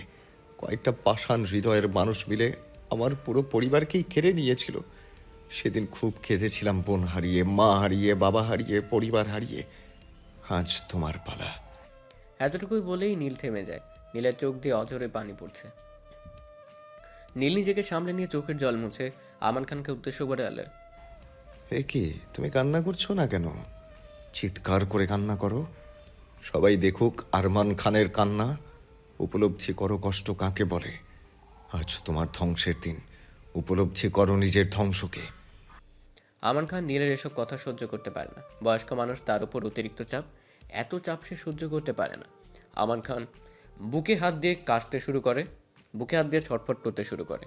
ছটফট করতে করতে বসে পড়ে, বুকে হাত দিয়ে কাশতে কাশতে আমতা আমতা করে বলে, পানি, একটু পানি। আরমান খান পানির জন্য ছটফট করে, কিন্তু পানি দেওয়ার কেউ নেই। আমান খান ছটফট করতে থাকে। নীল আমানের কাছে গিয়ে আমানের হাতে একটা দড়ি ধরিয়ে দিয়ে ইশারায় দেখিয়ে দেয় পাশ লাগানোর জন্য। আমান নীলের কথা বুঝতে পেরে নাচতে নাচতে ফাঁস লাগানোর জন্য চলে যায়। আর ওইদিকে আরমান খান ছটফট করছে, আমানকে ডাকার চেষ্টা করছে, কিন্তু সে পেরে উঠছে না। আমার হাতে দড়িটা একটা মোটা রডের সাথে বাঁধে, তারপর সেই দড়িটায় ফাঁস লাগানোর জন্য মাথা ঢুকিয়ে দিয়ে ফাঁস দেওয়ার চেষ্টা করে। আমান খান হাতের ইশারায় নিষেধ করে। আমান হাসতে হাসতে গলায় দড়ি দিয়ে ঝুলে যায়। যেই গলায় ফাঁস লাগে তখনই আমান হাত পা ছোটাছুটি করতে শুরু করে, কিন্তু বেশিক্ষণ আর এভাবে ছোটাছুটি করতে পারে না। ফাঁস লাগে অল্প সময়ের মধ্যে আমানের প্রাণহানি হয় ওখানে। এদিকে এসব দেখে আরমান খান নিজের দেহের ভর ছেড়ে দেয়। সে এতক্ষণ ছটফট করলে আমানের এই দৃশ্য দেখে চোখ বন্ধ করে নিস্তব্ধ হয়ে যায়। এত সব কিছু সহ্য করতে না পেরে আরমান খান ব্রেন স্ট্রোক করে, আর ওভাবেই যন্ত্রণাদায়ক মৃত্যু হয় আরমান খানের। নীল আমানের দিকে তাকিয়ে একটু আফসোস করে হাসে। তারপর আরমান খানের কাছে এসে আরমান খানের পালস পরীক্ষা করে দেখে আরমান খানের দেহে প্রাণ নেই, সেও মৃত্যুর কোলে ঢলে পড়েছে। কলরব অনেক খোঁজাখুঁজি পর আরমান খানের খোঁজ পায়। কলরব দ্রুত তার ফোর্স নিয়ে সে ডেরায় আসে। বাইরের চারদিক থেকে ঘিরে রাখে পুলিশ ফোর্স। বাইরে থেকে ওয়ার্নিং দেয় ভেতরে যারা আছে তাদের সারেন্ডার করার জন্য, কিন্তু ভেতর থেকে কোনো রেসপন্স না পেয়ে ফোর্স নিয়ে এগিয়ে চলার কলরব আস্তে আস্তে সতর্কতার সাথে ভেতরে প্রবেশ করে। কিন্তু অবাক করা বিষয় হচ্ছে আগের মতো এখানেও কেউ নেই। কলরব ভেতরে প্রবেশ করে কাউকে না পেলেও তার চোখ পড়ে রবিনের ওপর। মাটিতে লুটিয়ে পড়ে আছে রবিনের মরা দেহটা। দৌড়ে কলরব রবিনের কাছে আসে। রবিনকে ঘুরিয়ে দেখে রবিনের কোনো রেসপন্স নেই। রবিনের ক্ষত থেকে এখনও রক্ত পড়ছে। পালস পরীক্ষা করলে দেখা যায় অনেক আগেই রবিন প্রাণ হারিয়েছে। কলরব আফসোস করে রবিনের এই অবস্থা দেখে। কলরব রবিনের লাশ নিয়ে যাওয়ার হুকুম দেয়। কয়েকজন এসে রবিনের দেহটা নিয়ে চলে যায়। কলরব বসা থেকে উঠে দাঁড়াতেই চোখ যায় সামনে ঝুলে থাকা আমানের দিকে। আমান গলায় ফাঁস দিয়ে ঝুলে আছে দড়ির সাথে। কলরব দৌড়ে তার কাছে গিয়ে আমানকে নামানোর চেষ্টা করে। আমানকে নিচে নামিয়ে দেখে আমানও অনেক আগেই প্রাণ হারিয়েছে। কলরব এই দেখে অনেক রেগে যায়, নিজের হাত মুঠোবন্দি করে রাগে। আমানের লাশটাও নিয়ে যাওয়ার জন্য বলা হয়। পুলিশ এসে আমানের লাশটা নিয়ে যায়। কলরব বসে বসে ভাবতে থাকে এসব কি করে হলো। তখনই পুলিশের একজন স্টাফ এসে কলরবকে বলে, স্যার ওইখানে আরেকটা লাশ পড়ে আছে। কলরব বসা থেকে দ্রুত দাঁড়িয়ে যায়। উঠে সেখানে গিয়ে দেখে লাশটা আরমান খানের। চিনতে ভুল করে না কাউকে। কলরব মাটিতে তার পাশে বসে। আরমান খানের চোখের পাতা বন্ধ করে দিয়ে তাকেও নিয়ে যাওয়ার জন্য বলে। তাকেও নিয়ে যায়। কলরব বসে থাকে চুপ করে। তারা যদি আগে পৌঁছতে পারতো তাহলে হয়তো বাঁচানো সম্ভব ছিল, কিন্তু বারবারই তারা হেরে গিয়েছে। পুলিশ সবাইকে নিয়ে পোস্টমর্টেম করার জন্য ওখানে পুরোপুরি সব জায়গা চেক করে পুলিশ চলে আসে খালি হাতে। এ নিয়ে বেশ কয়েকবার এভাবেই খালি হাতে তাদের ফিরতে হয়েছে। তাদের হাতে কিছু নেই, প্রমাণ ছাড়া কাউকে সন্দেহ করতে পারে না। আর তো অ্যারেস্ট করা তো দূরের কথা, কেননা আইন কথা বলে প্রমাণের ভিত্তিতে। নীল বসে আছে হাঁটু গেড়ে মা বাবা বোনের কবরের সামনে, চোখ থেকে আপনা আপনি জল পড়ছে। নীল হাতের বন্দুকটা মাটিতে রেখে বলে, মম, ড্যাড, ভালো আছো? আপু, তুমি ভালো আছো? আমি আজ অনেক খুশি। আজ আমি পেরেছি আমার প্রতিশ্রুতি রাখতে, পেরেছি ওই জানোয়ারদের প্রাপ্য সাজা দিতে। আজ আমি সফল হতে পেরেছি। ওদের এমন হাল করেছি যে আর কেউ এমন খারাপ কাজ করার আগে 10 বার ভাববে। কিন্তু কি লাভ হলো এত কিছু করে? তোমাদের তো আর ফিরে পেলাম না সেই পুরনো দিনগুলো। কেন ওই অভিশপ্ত দিন আমাদের জীবনে এসেছিল? কেন সেদিন সব হারাতে হয়েছিল? ওই অভিশপ্ত দিনটা কি না আসলে পারতো না? ভাগ্যের লিখন কেউ ফেরাতে পারবে না নীল। এই কথাটা শুনে নীল পেছনে ফিরে তাকায়। পেছনে ফিরে তাকিয়ে দেখে আয়রা দাঁড়িয়ে আছে। নীলের তাকানো দেখে আয়রা এগোতে এগোতে বলে, ভাগ্যের লিখন কেউ বদলাতে পারে না। সেদিন যা হয়েছে আপনার সাথে অনেক খারাপ হয়েছে। আজ আপনি ওদের শাস্তি নিজ হাতে দিয়েছেন। সব ভুলে যান নীল, সব ভুলে যান। কেন এভাবে নিজেকে কষ্ট দিচ্ছেন ওই দিনের কথা ভেবে? ভেবে নিন ওটা একটা অ্যাক্সিডেন্ট। ভুলে যান ওই দিনের কথা। আয়রা এগিয়ে আসে নীলের কাছে। নীল তার বাবা মায়ের কবরের দিকে তাকিয়ে আছে। আয়রা এসে নীলের পাশে হাঁটু গেড়ে বসে বলে, এভাবে ভেঙে পড়বেন না। আব্বু আম্মু আপু জান্নাতবাসী হয়েছে, তারা ভালো আছে। আপনি নিজেকে শক্ত করুন। কি করে আমি সব ভুলে যাব বলতে পারো? কি করে ভুলে থাকবো? বলে নীল আয়রাকে জড়িয়ে ধরে চিৎকার করে কান্না করে ওঠে। আয়রা নীলকে জড়িয়ে ধরে নীলের সাথে কান্না করে। একটু পর আয়রা চোখের জল মুছে নিয়ে বলে, এভাবে কান্না করলে কিছু হবে না। উঠুন, আব্বু আম্মুর কবর জিয়ারত করবেন। নীল উঠে দাঁড়ায় চোখের জল মুছে। এই সময় জুইও আশা আসে। সবাই মিলে একসাথে কবর জিয়ারত করে। কয়েকদিন পর নীল কফি শপে বসে কারোর জন্য অপেক্ষা করছে, কিন্তু যার জন্য অপেক্ষা করছে তার আসার খবর নেই। তার আসার দেরি দেখে নীল কফি অর্ডার করে। ওয়েটার কফি দিয়ে গেলে নীল কফি হাতে চুমুক দেবে, তখনই লোকটার আগমন ঘটে। নীলকে একা একাভাবে কফি খেতে দেখে বলে, ভাই, আমাকে রেখেই খেয়ে ফেললি? একটু ধৈর্য ধরতে পারলি না? এত ক্ষুধা লাগছে তোর? নীল কফিতে চুমুক দিয়ে লোকটির দিকে ভ্রু কুচকে তাকায়। তারপর ইশারায় বসতে বলে। কফিতে এক চুমুক দিয়ে বলে, জানতাম পুলিশরা সব জায়গায় লেট করে আসে, তাই ভাবলাম ততক্ষণ এক কাপ কফি খেয়ে সময় কাটাই। পুরনো অভিজ্ঞতা থেকে বলছি। কথাটা বলেই নীল হেসে দেয়। লোকটা বসতে বসতে বলে, প্ল্যান অনুযায়ী লেট করে আসছি প্রতিবার। তোর কি ধারণা আমি এই বাংলা ছায়াছবি পুলিশ? আমি যা করি পারফেক্ট এবং টাইম টু টাইম করি। লোকটার কথা শুনে নীল কফি রেখে হাসতে হাসতে বলে, তাহলে এখন লেট করে আসলি যে? এবার লোকটা নীলের দিকে ভ্রু ভাঁজ দিয়ে তাকিয়ে হালকা হেসে বলে, ওই লেট হয়ে গেল আর কি। হ্যাঁ, এই জন্যই তো বললাম পুলিশ সব জায়গায় লেট করে আসে। কী ভাবছেন এখানে পুলিশ আসলো কই থেকে? নীল কেন পুলিশের কথা বলল? নীলের সাথে এই পুলিশ অফিসারের সম্পর্ক কি? এটাই তো। এখন নীলের সাথে দেখা করতে আসতে স্পেশাল এক পুলিশ অফিসার। নাম শুনলে মনে হয় চমকে উঠবেন। বর্তমানে নীলের সাথে যে কথা বলল সে হচ্ছে পুলিশ অফিসার কলরব। কি কিছু বুঝতে পারেননি? একটু অপেক্ষা করেন, সব ক্লিয়ার করে দিচ্ছি। তার সাথে নীলের কি সম্পর্ক সব জানতে পারবেন। একটু ধৈর্য ধরুন। কলরব বসে ওয়েটারের দিকে তাকিয়ে বলে, আমার জন্য এক কাপ কফি নিয়ে আসো। ওয়েটার সাথে সাথে গিয়ে কলরবের জন্য এক কাপ কফি নিয়ে আসে। কলরব কফিতে এক চুমুক দিয়ে বলে, সব কিছুই তো অবসান হলো, এবার এটা বল, বিয়ে করছিস কবে? নীল কলরবের কথা শুনে হাসি দিয়ে বলে, ধৈর্য ধর, এত কিসের তারা? না ভাই, আর পারছি না, তাড়াতাড়ি বিয়ে কর ভাই তুই, তোর পরে আমিও কাজ সেরে নিব। কলরবের কথা শুনে নীল হাসতে হাসতে বলে, কিছুদিন যাক আগে, নিজেকে পাল্টে নেই, নিজেকে বদলে নেই। এই অচেনা শহরে আগে অচেনা হয়ে উঠি। আচ্ছা, কিছু আর অর্ডার করবি? কলরব খাবার অর্ডার করে। দুজনে একসাথে খেয়ে আরও কিছু কথা বলে। চলুন জেনে নিই নীল আর কলরবের সম্পর্ক। মনে আসে পুলিশ অফিসার রাশেদুল ইসলাম রাশেদের কথা। 3, 4, 5 পার্টে যার ভূমিকা তুলে ধরা হয়েছিল। তখনই বলা হয়েছিল অফিসার রাশেদের সাথে নীলের বাবার ভালো সম্পর্ক ছিল। অফিসার রাশেদুল ইসলাম রাশেদের ছেলেই কলরব, নীলের সমবয়সী কলরব।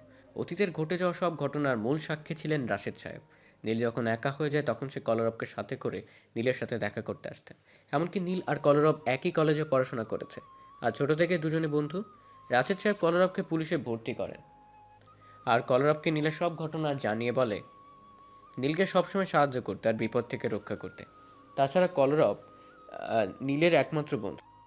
সব জেনেই দুজনে মিলে এতদিনে সব করেছে।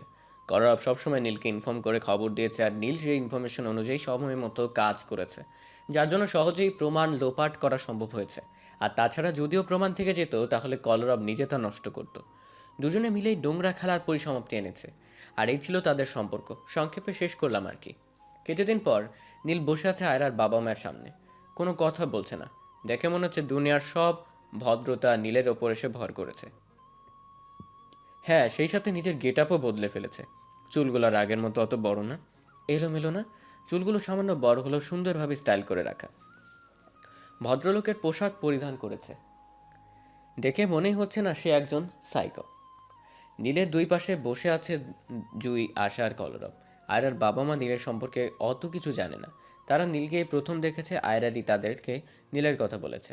আর নীলও তার বোনকে নিয়ে বিয়ের কথা পাকা করতে এসেছে, সাথে আছে বন্ধু কলরব। দুই পক্ষের মধ্যে প্রথমে কিছু আলাপ আলোচনা হয়, তারপর আয়রার বাবা নীলকে প্রশ্ন করে বলে, তা বাবা তুমি কি করো, ব্যবসা নাকি চাকরি? আয়রার বাবার প্রশ্নের উত্তরে নীল মুখে হাসি রেখা টেনে বলে, বিজনেস। বিজনেসের কথা শুনে আয়রার বাবা নীলের দিকে অন্যভাবে তাকায়। নীল বুঝতে পারল না এভাবে তাকানোর উদ্দেশ্যটা কি। নীল চুপচাপ বসে থাকে ভদ্র ছেলের মতো। আয়রার বাবা নীলকে উদ্দেশ্য করে আবার বলে, বিজনেস করো ভালো কথা, কিন্তু ছোট না বড়? আয়রার বাবার কথার মানে নীলের বুঝতে দেরি হয় না। সে বলতে যাচ্ছে আসলে নীল কোন ধরনের বিজনেসম্যান। নীল হাসি দিয়ে বলে, রায়মা ইন্ডাস্ট্রি এর নাম শুনেছেন? সে কে না শুনছে, বহুবার শুনছি। আজকাল নিউজে তাদের খবরই বেশি ছাপা হয়। জি, রায়মা ইন্ডাস্ট্রি এর সিইও আমি। ও, আয়রার বাবা নীলের কথাটা প্রথমে ঠিকমতো খেয়াল না করেই ওহ বলে, কিন্তু পরে যখন বুঝতে পারে তখন তার চেহারার রঙই পাল্টে যায়। সে নীলের দিকে অবাক দৃষ্টিতে তাকিয়ে বলে, কি বললে আরেকবার বলো শুনি। রায়মা ইন্ডাস্ট্রি এর সিইও আমি। এবার আয়রার বাবা নীলের কথা ঠিকঠাক মতো শুনল। সে মনে মনে অনেক খুশি হয়, কিন্তু তা প্রকাশ করে না। গম্ভীর কণ্ঠে বলে, ভালো ভালো, অল্প সময়ে অনেক নাম কামিয়েছো। জি। আয়রার বাবা আগের মতো গম্ভীরতা ধরে রেখেই বলে, কিন্তু নাম কামিয়ে তো আর আমার মেয়েকে ভালো রাখতে পারবে না।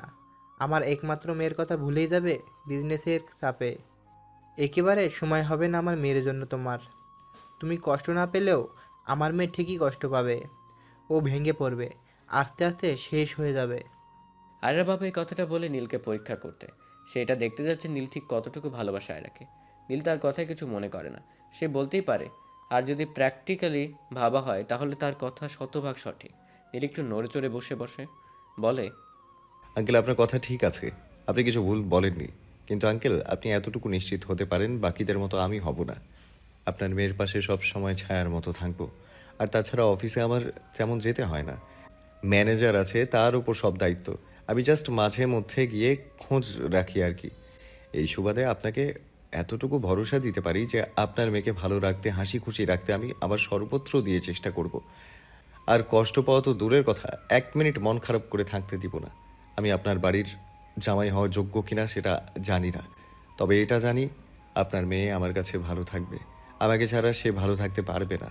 তাছাড়া আমিও আপনার মেয়েকে মনে প্রাণে চাই। শুধু যে চাই তা নয়, নিজের করে নিতে চাই। এখন আপনার ইচ্ছা আপনার মেয়ের হাত আমার হাতে দিবেন কিনা। যদি আপনি মনে করেন আমার কাছে আপনার মেয়েকে দেবেন না, তাহলে আমিও যে করে হোক না কেন আপনার মেয়েকে নিজের করে নেব। নীলের শেষ কথা শুনে সবাই নীলের দিকে চোখ বড় বড় করে তাকায়। আয়রা জুই কলরবভাবে হয়তো আবার নেই, সাইকো এসে নীলের কাঁধে ভর করেছে।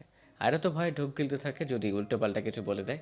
আয়রার বাবা নীলের দিকে প্রশ্ন ছুড়ে দিয়ে বলে, যদি তোমার কাছে আমার মেয়েকে না দেই তাহলে তুমি কি করবে?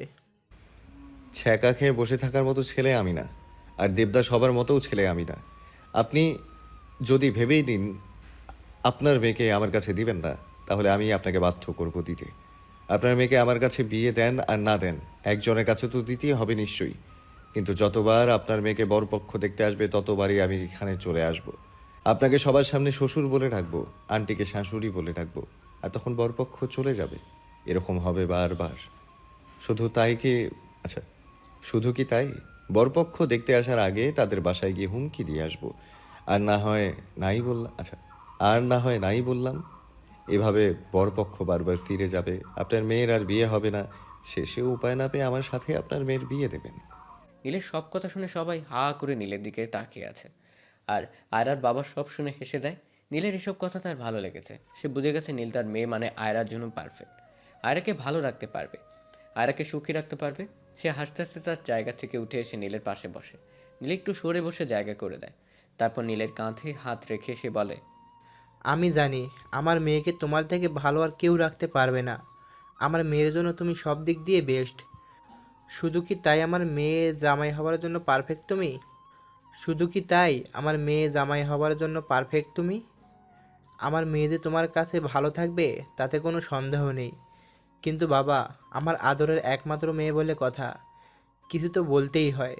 কখনো গায়ে একটা টোকাও তো দে- কখনো গায়ে একটা টোকা তো দেওয়া দূরের কথা, ধমক দিয়ে কথা বলিনি। তুমি শুধু এতটুকু দেখো আমার মেয়ে যেন কখনো কষ্ট না পায়। আয়রার বাবার কথা শুনে আয়রা কেঁদে দেয়। তার বাবা এখনও তাকে সেই ছোট সময়ের মতোই ভালোবাসে। নীল আয়রার বাবাকে আস্থা দিয়ে বলে, তা নিয়ে আপনাকে চিন্তা করতে হবে না। আমি আমার সর্বত্র চেষ্টা করব আপনার মেয়েকে ভালো রাখার। নিঃশ্বাস থাকা অবধি একটা কাঁটার আঁচড়ও লাগতে দিব না। কখনো চোখের জল আনতে দিব না। আমার কারণে আপনার মেয়েকে এক বিন্দুও কষ্ট পেতে দিব না। এই এই আমি কথা দিলাম। আয়রার বাবা নীলকে বিশ্বাস করে।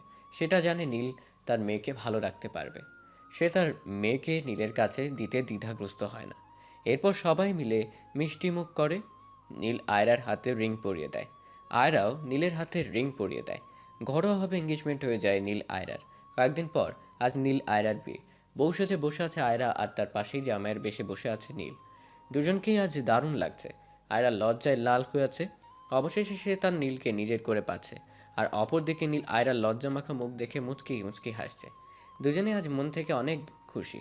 একে অপরের ভালোবাসার মানুষকে নিজের করে পাচ্ছে, এটাই অনেক। একটু পর সব কাগজ ফরম্যালিটির কাজ শেষ করে নীল আর আয়রা স্বাক্ষর নিয়ে কাগজ কলম বিয়ের কাজ শেষ করে এবার পালা শরীয়ত মোতাবেক কালেমা পড়ে বিয়ের কাজ শেষ করে। কাজী সাহেব তার কাজ সম্পূর্ণ করে নীলকে কবুল বলতে বলে। নীল সময় না নিয়ে আয়রার দিকে তাকিয়ে একে একে 3বার কবুল বলে। এবার পালা আয়রার। নীল আয়রার পানে তাকিয়ে আছে। যত সময় পার হচ্ছে ততই আয়রা লজ্জায় লাল হচ্ছে। কাজী সাহেব তার কাজ সম্পূর্ণ করে আয়রাকে কবুল বলতে বলে। আয়রা প্রথমবার লজ্জায় বলতে পারে না, তা দেখে পাশ থেকে আয়রার বাবা আয়রাকে কবুল বলতে বললে আয়রা আস্তে আস্তে বলে, বিসমিল্লাহ কবুল। আয়রার কবুল বলার মধ্যে নীল আয়রার বিয়ে সম্পূর্ণ হয়। চারদিকে হই হুল্লোড় লেগে যায়, সবাই মিষ্টি মুখ করে। আর একবার নীলের দিকে তাকাচ্ছে, আর একবার মাথা নিচু করে রাখছে। লজ্জায় লাল হয়ে আছে। আয়রার মা বাবা আর তার আত্মীয়রা তাকে ঘিরে বসে আছে। আর একটু পর আয়রাকে বিদায় দিবে। এদিকে কলরব নীলের কাছে এসে কানে কানে ফিসফিসিয়ে বলে, ভাই আমার জন্য একটা কাজ করবি? নীল কলরবের দিকে ভ্রু কুচকে তাকায়। বিয়ে করতে এসে আবার তার জন্য কি কাজ করতে হবে? নীল কলরবের দিকে তাকিয়ে বলে, তোর আবার কি কাজ করে দিতে হবে? নীলের কথা শুনে কলরব লজ্জামাখা কণ্ঠে বলে, মানে ওই ওই সামনে মেয়েটা দেখছিস? কলরব নীলকে একটা মেয়ের দিকে ইশারা করে কথাটা বলে।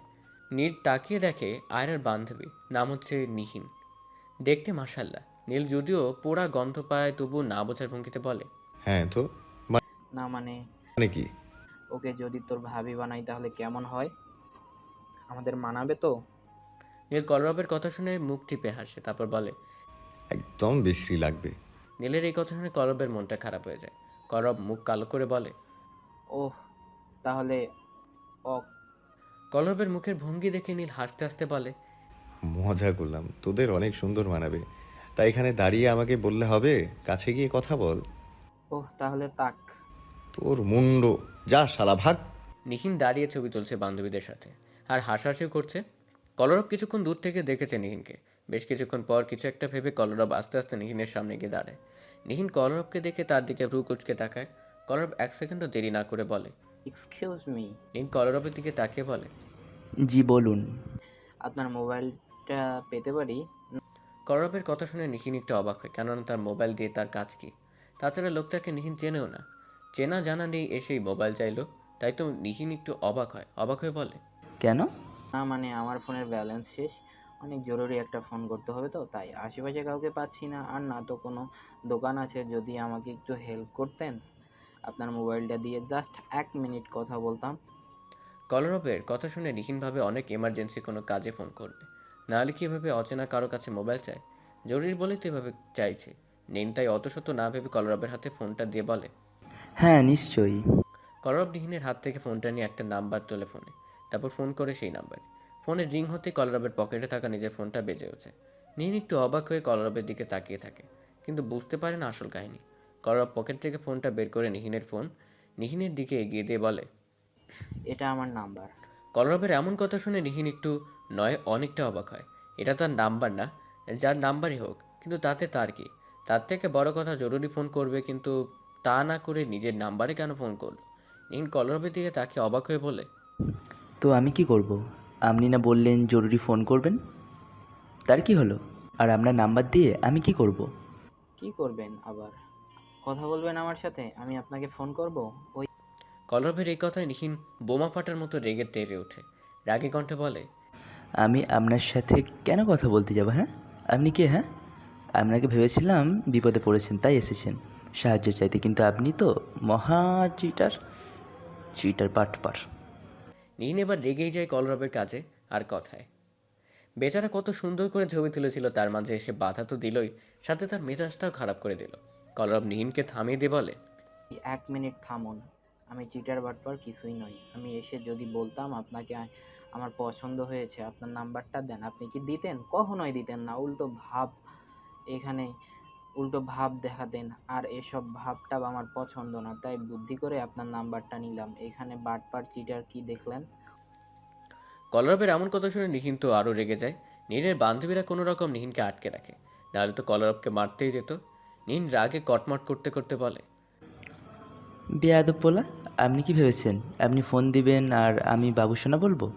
কলরব নিহিনের দিকে তাকিয়ে হাসি দিয়ে বলে। নিহিন কলরবের দিকে অগ্নিদৃষ্টিতে তাকিয়ে বলে, ও হ্যালো, আমাকে কি বোকা মনে হয়? এই নাম্বার ব্লক করলে কি হবে? নতুন নাম্বার দিয়ে ফোন করব? হ্যাঁ। হোয়াট? আপনার মাথায় কি ভূত চড়েছে? কলরবের কথায় নিহিন সহ বাকি সবাই অনেক অবাক হয়। বলে কি ছেলে, মাথাটা পুড়াই গেছে? তা না হলে কি কেউ এভাবে কথা বলে? নিহিন কলরবের দিকে রেগে তাকায়। কলরব নিহিনকে পাত্তা না দিয়ে বলে, প্রেমের ভূত চড়েছে। সুন্দরী এভাবে তাকায়ও না, আমি পাগল হয়ে যাব। নিহিন বিরক্তিকর দৃষ্টি নিয়ে কলরবের দিকে তাকায়, তারপর কলরবকে বকতে বকতে ওখান থেকে চলে যায়। কলরব নিহিনের যাবার পানে তাকিয়ে থেকে হাসছে। মেয়েটা অনেক রেগে গিয়েছে। রাগলে নিহিনকে অনেক সুন্দর লাগে। নিহিন তো কলরবকে বকতে থাকে ইচ্ছে মতো। বেয়াদব পোলা, কীভাবে কথা বলো? মনে তো চাচ্ছিল কানের নিচে দুটো বসিয়ে দিই, শুধুমাত্র তোদের জন্য পারলাম না। কেন আমাকে আটকে রাখলি? নিবিড় এবার কলরবের রাগ বান্ধবীদের দেখাচ্ছে। নিহিন তার বান্ধবীদের দিকে রেগে তাকিয়ে কথাটা বলে। নিহিনের কথা শুনে নিহিনের রাগ বান্ধবী বলে, থাপ্পড়ের কথা ভুলে গেছিস তুই? তোকে না আটকে রাখলে তোর সাথে এখন আমরাও লকাবে থাকতাম। নিহিন তার বান্ধবীর কথার কোনো মানে বুঝতে পারল না। আসলে কি বোঝাতে যাচ্ছে? নিহিন অবাক হয়ে বলে, মানে? মনে হলো ছেলেটা পুলিশ অফিসার। নিহিন এবার আরও বেশি অবাক হয়। বলে কি, ছেলেটা পুলিশ? নিহিন অবাকের চরম সীমায় পৌঁছে যায়। বান্ধবীর দিকে অবাক হয়ে ছলছল দৃষ্টিতে তাকিয়ে বলে, তুই জানলি কি করে? তুই কোন দেশের বাসিন্দা রে? নীল ভাইয়ার ফ্রেন্ড এটাও তুই জানিস না? আমি তো ভাবছি তুই জানিস সব। নিহিন এবার সবার দিকে ছলছল চোখে তাকায়। এরপর থেকে কলরবের নাগালে দূরে থাকে। এদিকে আয়রা বউ করে নিয়ে আসা হয় চৌধুরী বাড়িতে। নীলের বোন জুই আয়রাকে বরণ করে নেয়। আজ নীল আয়রা দুজনেই অনেক খুশি। দুজনে ভালোবাসার জয় হয়েছে আজ। নীল হয়েছে আয়রার আর আয়রা হয়েছে নীলের। আজকের পর থেকে দুজনে সব ভুলে ভালোবাসার একে অপরকে রাঙাবে। আয়রা লাল টুকটুকে বউ সেজে বসে আছে বাসর ঘরে। অনেকক্ষণ হলো নীলের জন্য অপেক্ষা করছে। নীল বন্ধুদের কাছ থেকে বিদায় নিয়ে এসে রুমে প্রবেশ করে। নীলের আসার শব্দ পেয়ে আয়রা ঘোমটার নিচ দিয়ে নীলকে এক নজর দেখে। লোকটা মুচকি এসে এগিয়ে আসছে আর আয়রা ইয়া বড় একটা ঘোমটা দিয়ে উঠে এসে নীলকে সালাম করে। আয়রা বড় ঘোমটা দিয়ে লজ্জায় লাল হয়ে দাঁড়িয়ে থাকে নীলের সামনে। নীল হাত দিয়ে আয়রার মাথা থেকে ঘোমটাটা তুলে। আয়রা মাথা নিচু করে আছে। নীল আয়রার থুতনিতে হাত দিয়ে আয়রার মুখ তুলে আয়রার মায়াবী চেহারা দেখে নীল নেশায় পড়ে যায়। আয়রাকে দেখে নেশাজড়িত কণ্ঠে নীল আস্তে আস্তে বলে, মাশাআল্লাহ। নীলের মুখে মাশাল্লাহ শুনে আয়রা আরও লজ্জা পায়। লজ্জায় মাথা নিচু করে ফেলে। নীল আয়রার মাঝে কিছুটা জায়গা ফাঁকা ছিল। নীল আয়রাকে টেনে কাছে এনে ফাঁকা জায়গা পূরণ করে দেয়। এখন দুজন দুজনের সাথে লেপ্টে আছে। আয়রা এখনও লজ্জায় লাল হয়ে আছে। নীল আয়রার এই মায়াবী চেহারা দেখে বলে, এত লজ্জা পেলে বাসর করবো কিভাবে? নীলের এমন কথায় আয়রা আরও লজ্জা পায়। লজ্জায় আয়রা নীলের বুকে মুখ লুকোয়। নীল মুচকি হেসে আয়রারকে বাহুডোরে আগলে নেয়। তারপরে ফিসফিসিয়ে বলে, আরু, আই লাভ ইউ। আমি কি এবার তাহলে তোমাকে আমার নিজের করে পেতে পারি? আয়রা কিছু না বলে মাথা তুলে নীলের দিকে এক নজর তাকিয়ে নীলের ঠোঁট জোড়া দখল করে নেয়। আবার পর মুহূর্তে ছেড়ে দিয়ে বলে, মুখে বলতে হবে? নীল আর কিছু না বলে আয়রাকে কোলে তুলে নেয়। তারপর আয়রার ঠোঁট জোড়া দখল করে। আয়রাও নীলের সাথে রেসপন্স করে। একটু পর নীল আয়রাকে খাটে শুয়ে দিয়ে আয়রার উপর থেকে শাড়িটা সরিয়ে আয়রার উপর নিজের ভর ছেড়ে দেয়। তারপর আবার আয়রার ঠোঁটে ঠোঁট ডুবিয়ে দেয় নীল। আয়রা নীলের ভালোবাসা সহ্য করতে না পেরে নীলের চুল মুঠো করে ধরে। নীল আস্তে আস্তে কিস করতে করতে নিচের দিকে নামতে থাকে, আর আয়রা চোখ বন্ধ করে নীলের ভালোবাসা নিচ্ছে। আজ নীল আয়রা একে অপরকে ভালোবেসে রাঙিয়ে দিবে, কোনো বাধা বিপত্তি ছাড়া আজ একে অপরকে ভালোবাসবে। আজ কারো মধ্যে কোনো জড়তা নেই। সাইকো নীল থেকে আজ নীল উঠেছে ভালোবাসার নীল। কয়েক মাস পর নীল আয়রাকে নিয়ে একটা পার্টিতে আসে, আর সাথে কলরব নিহিনও আসে। কলরব আর নিহিনের বিয়ে হয়েছে কিছুদিন হলো। দুই বন্ধু তাদের বউদের নিয়ে একসাথে আসে পার্টিতে। পার্টি শেষে আলাদা আলাদাভাবে ফিরে যায়। আয়রা যাবার পথে বায়না ধরে ঘুরবে, আয়রার পছন্দের একটা জায়গায় নীলের সাথে ঘুরবে। নীল আর না করতে পারে না। পার্টি থেকে ফেরার পথে আয়রাকে নিয়ে ঘুরতে যায়। ঘোরাঘুরি এক পর্যায়ে 2-3 জন গুন্ডা এসে নীল আয়রার পথ আটকে দাঁড়ায়। ওদের দিকে চুরি ধরে বসে। গুন্ডা লোকদের দেখে আয়রা ভয় পেয়ে নীলকে জড়িয়ে ধরে। লোকগুলো নীলের দিকে এগোতে এগোতে বলে, যা যা আছে সব বাহির কর, না হলে এই ছুরি দিয়ে তোদের ভুঁড়ি বের করে দিব। এই কথা শুনে নীল ভয় পেয়ে আয়রাকে শক্ত করে জড়িয়ে ধরে আর ভয়ে বলতে থাকে, আমাদের কাছে কিছু নেই, আমাদের যেতে দিন প্লিজ। গুন্ডাদের মধ্যে থেকে একজন নীলের কথা শুনে বলে, কি বললি তুই? কিছু নেই? চুপচাপ যা আছে সব বাহির কর, আর না হলে তোর সাথে কি করব জানিস? এমন কথা শুনে নীল ভয়ে কোনো রকম বলে, কি করবেন ভাই? তোর ধারণা আছে আমরা কি করতে পারি? আমাদের চিনিস আমরা কার লোক? নীল ভয়ে কাঁপতে থাকে, আর আয়রা হাবলার মতো নীলের দিকে তাকিয়ে আছে, দেখছে নীলকে। নীল যে ভয় পেতে পারে বিশ্বাস হচ্ছে না আয়রার। আর ভয় পাচ্ছে তো পাচ্ছে, এমন ভাব করছে যে মনে হচ্ছে 1 বছরের শিশু। ভূত দেখলে যেমন ভয় পায় তেমন ভয় পাচ্ছে নীল। আয়রা গুন্ডাদের কথা ভুলে গিয়ে নীলকে দেখছে আর নীলের কথা শুনছে। আর অবাকের চরম সীমায় আয়রা এই মুহূর্তে। অবাক হওয়ারই কথা, সাইকো নীল ভয় কাঁপছে, বিষয়টা অবাক হবারই। আয়রা কিছু বলবে যে তার ভাষাও হারিয়ে ফেলেছে নীলকে ভেবে দেখে। হঠাৎ ভূত দেখলে যেমন হয় আর কি, তেমন হচ্ছে আয়রার সাথে। নীল আমতা করে বলে, কার লোক আপনারা? গুন্ডাদের মধ্যে থেকে একজন গর্বের সহিত বলে ওঠে, সাইকো নীলকে চিনিস? তুই কি করে চিনবি? আমরা সাইকো নীলের লোক। চুপচাপ কোনো কথা না বলে যা আছে বাহির কর, আর 1 সেকেন্ড দেরি করলে এই ছুরি তোর পেটের ভেতরে ঢুকিয়ে দিব। নীল তাড়াতাড়ি ভয় তার সব কিছু দিয়ে আয়রাকে বলে, তোমার কাছে যা যা আছে সব দিয়ে দাও এই ভাইদের। আয়রা এতক্ষণ চুপ করে নীলকে দেখেছিল, ভেবেছিল নীল মজা করছে, কিন্তু নীল সত্যি সত্যি মোবাইল ঘড়ি মানিব্যাগ যখন দিয়ে দেয় তখন আমরা অনেক অবাক হয়, হা করে নীলের দিকে তাকিয়ে থাকে। নীল যখন সবকিছু চায় তখন আয়রা গুন্ডাগুলোর দিকে রাগের দৃষ্টিতে তাকিয়ে বলে, কি দিব? কিছু দিব না। আপনি ওদের ওইসব দিলেন কেন? পারছেন না মেরে নাক মুখ ফাটিয়ে দিতে? আয়রার কথা শুনে নীল ভয়ে ঢোক গিলে বলে, এমন কথা বলে না জান, দেখছো তো ওদের হাতে অস্ত্র, যদি আমাদের কোনো ক্ষতি করে দেয় তার থেকে বরং তোমার কাছে যা আছে দিয়ে দাও। আয়রা নীলের কথায় নীলের দিকে রাগের দৃষ্টিতে তাকিয়ে মোবাইল সহ সব কিছু দেয় নীলের হাতে। নীল সব কিছু গুন্ডাদের দিয়ে দেয়। গুন্ডাগুলো তো খুশিতে নাচতে নাচতে চলে যায়, আর আয়রা একা একা নীলকে রেখেই হাঁটতে শুরু করে। নীল দৌড়ে আয়রার কাছে গেলে রাগ দেখে আয়রা কোনো কথা বলে না। বাসায় এসে আয়রা সবার সাথে কথা বললেও নীলের সাথে কথা বলে না।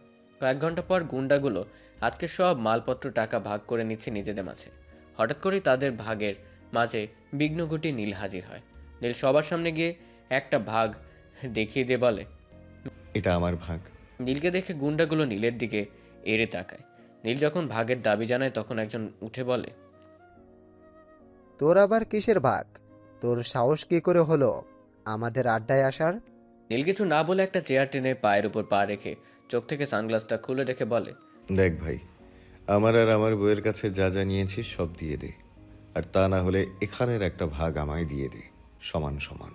নীলের কথা শুনে একটা গুন্ডা উঠে এসে নীলের কলার ধরে ধাক্কা দিয়ে বলে, যদি না দেই তাহলে কি করবি? বল, কি করবি? নীল মুহূর্তের মধ্যে গুন্ডাটার দিকে অগ্নিদৃষ্টিতে তাকে বলে, তোর সব থেকে বড় ভুল আমার কলার ধরা, আর দ্বিতীয় ভুল আমার কথার উপরে কথা বলা। কথাটা বলে নীল গুন্ডাটার হাত ধরে টান দিয়ে হাত উল্টো দিকে ঘুরিয়ে মোচড় দিয়ে ভেঙে ফেলে। গুন্ডাটার হাত ধরে চিৎকার করতে থাকে, আর বাকি দুজন নীলের দিকে অস্ত্র হাতে এগিয়ে আসতে নিলে নীল বসা থেকে উঠে চেয়ার দিয়ে দুজনের মাথা বরাবর বাড়ি দেয়। তারপর চেয়ারের ভাঙা একটা অংশ দিয়ে দুজনকে ইচ্ছে মতো আঘাত করতে থাকে। দুজনে মার খেয়ে মাটিতে লুটিয়ে পড়ে আর হাত জোর করে মারতে নিষেধ করে।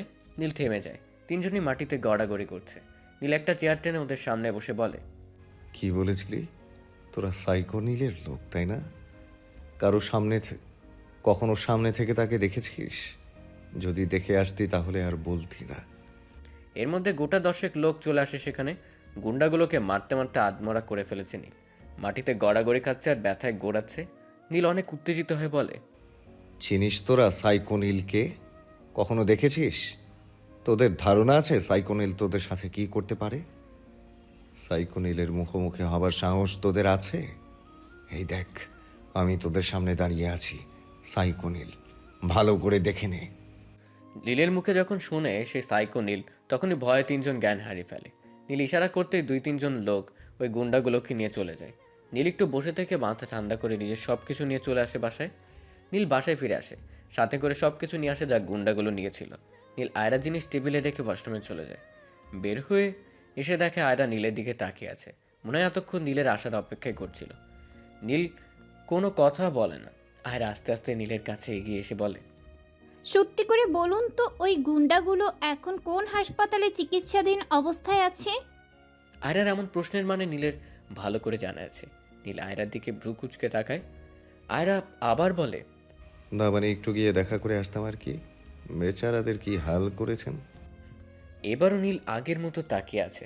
নীলকে এভাবে তাকিয়ে থাকতে দেখে আয়রা বলে, আমার দিকে এভাবে সাইকোর মতো তাকাবেন না, আমি আপনাকে ভয় পাই না। কথাটা বলে আয়রা মুচকি হাসে। নীল মুচকি হেসে আয়রাকে কাছে টেনে নিয়ে বুকের সাথে জড়িয়ে ধরে বলে, আমি তো সাইকোই, তোমার সাইকো, সাইকো নীল।